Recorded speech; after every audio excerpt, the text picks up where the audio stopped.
Hello નમસ્કાર મિત્રો, એક અમારા નવા વિડીયોમાં તમારું સ્વાગત છે મિત્રો. તો આજે ખાસ કરીને છે મિત્રો, જે લોકોને વાળ ખરી જાય છે અથવા તો વાળ વધતા નથી અથવા તો છે તે માથામાં છે તે ખોડો છે અથવા તો છે તે વાળ ધોળા થઈ જાય છે, તેના માટે આ વિડીયો છે તે આશીર્વાદરૂપ બનવાનો છે મિત્રો. આપણે છે તે આયુર્વેદિક તેલ છે તે ઘેરે કેવી રીતે બનાવવું એ આ વિડીયોમાં આપણે બતાવવાના છીએ. તે સ્ટેપ બાય સ્ટેપ છે તે તમને સમજાવવાના છીએ. કઈ કઈ વસ્તુ લેવાની છે તે તમામ માહિતી આપણે આ વિડીયોમાં આપવાના છીએ. તો આ વિડીયો છે તો છેલ્લે સુધી જોજો અને સ્ટેપ બાય સ્ટેપ સમજો, ત્યાર પછી છે તમે પણ ઘરે આયુર્વેદિક તેલ બનાવી શકો છો મિત્રો. તો ચાલો આપણે તમને વિડીયોમાં પહેલાં બતાવીએ કે આપણે વિડીયોની છે થકી છે તે ઘણા મિત્રો છે તે અત્યારે તમે જોઈ રહ્યા છો કે ઓનલાઈન છે તે આવી પ્રોડક્ટ બનાવતા હોય છે ને ડુપ્લિકેટ પણ ઘણીવાર માર્કેટમાં આવી જતી હોય, ત્યારે આપણે આવી આયુર્વેદિક પ્રોડક્ટ લેતા ડરતા હોય છે, પરંતુ આપણે જો ઘરે બનાવ્યું તો તે આપણને 100% ફાયદારૂપ થઈ છે મિત્રો. તો ખાસ કરીને વિડીયોમાં છેલ્લે સુધી બન્યા રહેજો. અને ઘણીવાર છે તે માર્કેટમાં આપણે છે તે મોંઘા ભાવની વસ્તુ આવી લેતા નથી, પરંતુ જો તમારે પણ આવી પ્રોબ્લેમ છે તો તમારે મૂંઝાવાની જરૂર નથી, કારણ કે તમારે છે તે ઘેરે જાતે જ આ વિડીયો જોયા પછી છે તો તમે આયુર્વેદિક તેલ બનાવી શકશો. આના વિશે તમને છે તે સંપૂર્ણ માહિતી આપી, પરંતુ છે તમે વિડીયો છેલ્લે સુધી જોજો તો તમને ખ્યાલ આવશે. ને છેલ્લે આપણે છે તે આ વસ્તુના ક્યાં વધુ પ્રમાણમાં ફાયદા થશે તેના વિશે પણ વાત કરીશું મિત્રો. તો ખાસ કરીને વિડીયો છે તે છેલ્લે સુધી જોજો. અને આ વિડીયો છે એવા લોકોને પહેલાં તો શેર કરી જો જે લોકોને આ પ્રોબ્લેમ છે અને ઘેરે આયુર્વેદિક તેલ બનાવવા માગે છે, એ લોકોને આ વિડીયો શેર કરી દેજો. અને ચેનલમાં નવા છો તો ચેનલને જરૂરથી એકવાર સબસ્ક્રાઈબ કરી દેજો મિત્રો. તો મિત્રો હું તમને બતાવું કે આયુર્વેદિક તેલ બનાવવા માટે આપણે કઈ કઈ વસ્તુની જરૂર પડશે. તો સૌપ્રથમ વાર કોકોનટ હેર ઓઇલ આવે છે, એટલે કે આપણે જે ટોપરાનું તેલ કહીએ છીએ તે સૌપ્રથમ વાર તમે લેવાનું છે, અને શુદ્ધ ટોપરાનું તેલ આવે એ લઈ લેવાનું છે મિત્રો. તમે જોઈ શકો છો વિડીયોમાં. ત્યાર પછી છે તે આપણે મેથીને તો તમામ મિત્રો જાણતા જ છીએ, આપણે સૂકી મેથી હોય એ લેવાની છે. તમારી રીતે છે તે અંદાજિત છે 20 થી 30 અથવા તો 50 ગ્રામ જેટલી છે અંદાજિત લઈ લેવાની છે મિત્રો. અને સૂકી અને સારી મેથી હોય એવી એક પાત્રમાં લઈ લેવાની છે મિત્રો. ત્યાર પછી છે તે આપણે મીઠો લીમડો લેવાનો છે મિત્રો. મીઠો લીમડો તો તમામ લોકોના ઘરે અથવા તો છે તે તમારે બજારમાંથી મિત્રો સારો એવો મીઠો લીમડો લઈ લેવાનો છે તાજો.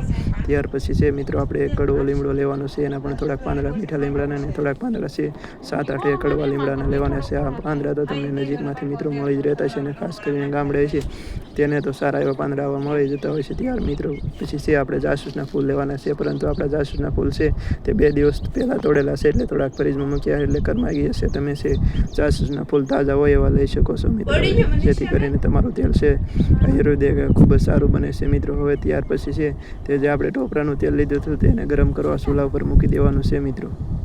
જેવો મિત્રો આપણું તેલ થોડું ગરમ થાય ત્યાર પછી છે તેમાં 20 થી 30 ગ્રામ જેટલી મેથી ઉમેરી દેવાની છે. તમે વિડીયોમાં જોઈ શકો છો મેથી ઉમેરશો એટલે આ રીતે તેલમાં છે તે પીણા આવવા લાગશે મિત્રો. એને છે તો થોડીક વાર ગરમ થવા દેવાનું છે ગરમ તેલમાં મિત્રો. ત્યાર પછી છે તેમાં જાસૂસના ફૂલ ઉમેરી દેવાના છે, તેને પણ આ રીતે તેલમાં ગરમ થવા દેશો એટલે થોડાક પીણા આવશે મિત્રો. ત્યાર પછી છે આપણે ધીરે ધીરે તમામ વસ્તુ, એટલે કે ત્યાર પછી છે તે આપણે મીઠો લીમડો અને કડવો લીમડો એકસાથે ઉમેરી દઈએ તો પણ ચાલશે મિત્રો. ત્યાર પછી છે સરખી રીતે ઉકળવા દેવાનું છે. તમે વિડીયોમાં જોઈ શકો છો એ રીતે તમે વસ્તુ છે એડ કરતા રહેશો એટલે મિત્રો છે તે પીણા આવતા જશે, અને વાસ છે થોડીક ડેન્જર આવશે એટલે તમને એમ લાગશે કે આ છે તે બહુ જ કડવી ભાષા આવશે, પરંતુ મિત્રો આ છે તે ખોડા અને વાળ માટે છે તે ખૂબ જ સારું એક આયુર્વેદિક તેલ બનશે મિત્રો. આ રીતે તમારે ધીરે ધીરે છે તે હલાવતું જોવાનું છે, અને અંદાજિત છે મિત્રો 10 થી 15 મિનિટ તમે હલાવશો એટલે આ છે પાંદડા તમામ એનો કલર બદલવા મળશે મિત્રો. વિડીયોમાં તમે આગળ જોઈ શકશો એ રીતે ધીરે ધીરે છે એ તમારું તેલ છે તે તૈયાર થવા લાગશે મિત્રો. 10 થી 15 મિનિટ છે તેને આ ગરમ થવા દો મિત્રો. તમે ધીરે ધીરે છે એટલે કલર તમારો તેલનો છે તે બદલતો જશે, ને આજે તમામ આપણે વસ્તુ ઉમેરી છે તેના તત્વો છે તે જે આપણે ટોપરાનું તેલ છે તેની અંદર બેસી જશે મિત્રો. તો તે ધીરે ધીરે છે તેને ગરમ થવા દો મિત્રો. આપણને એમ લાગે કે તમે વસ્તુ નાખીએ તેના પાંદડા છે તે થોડાક બળવા અથવા તો કકડા થવા મળીએ છે, ત્યાર પછી છે તે આપણે મિત્રો થોડું હલાવવાનું છે મિત્રો. હવે તમે જોઈ શકો છો ફાઇનલી આપણું તેલ છે તે તૈયાર થઈ ગયું છે, ને તમામ પાંદડા છે તે સારી રીતે ઉકળી ગયા છે. ત્યાર પછી છે તે આપણે એક વાસણમાં આને ગાળી લેવાનું છે. તમે કાપડ અથવા તો છે તે ગરણી વડે ગાળી શકો છો મિત્રો. તમારો તેલનો કલર ટોપરાનો પહેલાં કેવો હતો અને અત્યારે કેવો થઈ ગયો છે મિત્રો તમે જોઈ શકો છો. આ તમારું આયુર્વેદિક તેલ છે તે તૈયાર છે મિત્રો. તો મિત્રો તમે વિડીયોમાં જોઈ એ રીતે આપણું આયુર્વેદિક તેલ બનીને તૈયાર છે મિત્રો. આ રીતે તમે પણ તેલ તૈયાર કરી શકો ને ત્યાર પછી ગાળીને એક સરસ મજાના પાત્રમાં લઈ શકો છો મિત્રો. હવે આપણે સમજીએ કે આ તમામ વસ્તુ નાખીને આપણે આયુર્વેદિક તેલ બનાવ્યું તેના ફાયદા ક્યાં ક્યાં છે, અને આપણે વસ્તુ ઉમેરી તેના ફાયદા કેવી રીતે અને કયા ફાયદા છે તેના વિશે પણ આપણને માહિતી હોવી જોઈએ મિત્રો. તો હવે તમને જણાવી દઉં કે આપણે જે મીઠો લીમડો ઉમેર્યો છે તેનાથી તમારા સફેદ વાળ થતા છે તે અટકી જશે, અને કડવો લીમડો છે તેનાથી તમારા માથાની અંદર જે વાળમાં જે ખજવાળ આવશે તે મટી જશે, અને ખોડો છે તે પણ નાબૂદ થઈ જશે મિત્રો. હવે છે તે મેથીથી છે તો તમારા વાળ મજબૂત થશે અને વાળ ખરતા પણ અટકી જશે.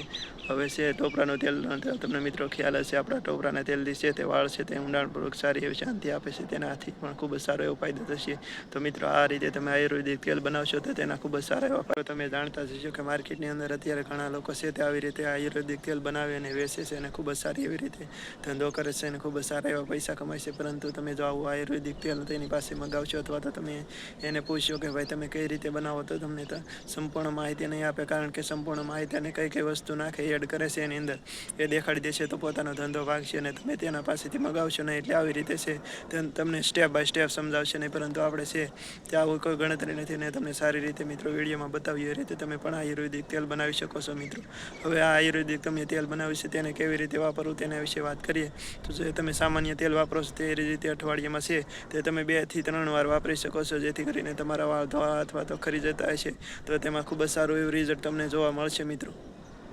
ફાયદા છે અને આ ઘેરે આપણે આયુર્વેદિક તેલ બનાવવાથી છે તે મિત્રો કોઈ આડઅસર થતી નથી. કારણ કે આપણી નજરની સામે બને છે એટલે આપણને કોઈ બીજી ઉપાધિ રહેતી નથી. કારણ કે આપણે માર્કેટમાંથી જે તેલ લાવીએ તે ઘણીવાર ડુપ્લિકેટ હોય છે અથવા તો આપણે મોંઘા ભાવના લઈએ પરંતુ સારું એવું રિઝલ્ટ નથી આવતું. અને આ છે આ તમે ઘેર આયુર્વેદિક તેલ બનાવશો તો ખૂબ જ સસ્તામાં અને સારું એવું આયુર્વેદિક તેલ બની જશે મિત્રો.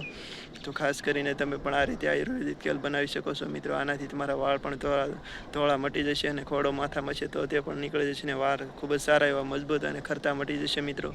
તો આ વિડીયો આપણે આયુર્વેદિક તેલ બનાવ્યો તેનો કેવો લાગ્યો જરા કોમેન્ટ કરી દેજો અને આ વિડીયો છે તો તમામ લોકોને શેર કરી દેજો, જેથી કરીને જે લોકોને આવો પ્રોબ્લેમ હોય તો ઘેરે આયુર્વેદિક તેલ બનાવીને ખૂબ જ સારું એવું રિઝલ્ટ મેળવી શકે છે. તો મિત્રો વિડીયોને શેર કરવાનું ના ભૂલતા ને એક નાની અમને કોમેન્ટ કરી દેજો એટલે અમને ખ્યાલ આવે કે અમારો વિડીયો છે તો તમને ગમ્યો કે નહીં મિત્રો.